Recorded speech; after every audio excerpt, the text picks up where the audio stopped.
এই সেই স্টাইলিজনের একাডেমি, যেখানে কিন্তু এখনো ক্লাস চলছে। স্যার এখানে ক্লাস করাচ্ছেন, এখানে কিন্তু হেয়ার প্যাচ, এই এক্সটেনশন, এগুলোর কাজ শেখানো হচ্ছে। তো স্যারের সাথে কথা বলে নাও।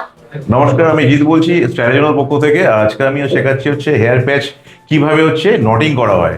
দেখুন, একটা হেয়ার প্যাচ তো এরকম, ফুল হেয়ার প্যাচ এরকম থাকে যেটার মধ্যে চুল থাকে লাগানো, কিন্তু চুল যখন তৈরি করা হয় তখন কিন্তু পুরো এরকম ড্যাং থাকে, একটুও কোনো রকমভাবে চুল থাকে না, এটা পুরো নেট থাকে। তো সেটা নেটের মধ্যে আমরা কিভাবে চুলটা লাগাবো সেটা কিন্তু আমরা এখন আজকে ট্রেনিং করাচ্ছি। এছাড়া আমরা কিন্তু হেয়ার প্যাচ কিভাবে লাগানো হয় 4 রকম মেথড আছে। একটা হচ্ছে ক্লিপিং সিস্টেম, আরেকটা হচ্ছে টেপিং সিস্টেম, আরেকটা আছে পেস্টিং, আরেকটা আছে ওয়েভিং। তো 4 রকম মেথড শেখাবো, প্লাস আপডেট যে কাটিং কাটিং যে অ্যাডভান্স কাটিং যেগুলো সেগুলো শেখাবো। প্লাস আমরা শেখাবো হচ্ছে হেয়ার এক্সটেনশন, কিভাবে এক্সটেনশন লাগাতে হয়। 3 রকম প্রসেস আছে, মাইক্রো রিং প্রসেস আছে, একটা আছে পেস্টিং সিস্টেম, একটা আছে আপনার ওয়েভিং সিস্টেম। তো 3 রকম প্রসেস আমরা শেখাবো। এছাড়া প্যাচ রিপেয়ারিং, এছাড়া আমরা শেখাবো প্যাচের মধ্যে কিভাবে হোয়াইট হেয়ার আপনাকে মিক্সিং করতে হয় সেটাও শেখাবো। ঠিক আছে, মানে প্যাচ রিলেটেড যত রকম কাজ আছে A to Z, male or female, সব কিন্তু আমরা শেখাই এখানে।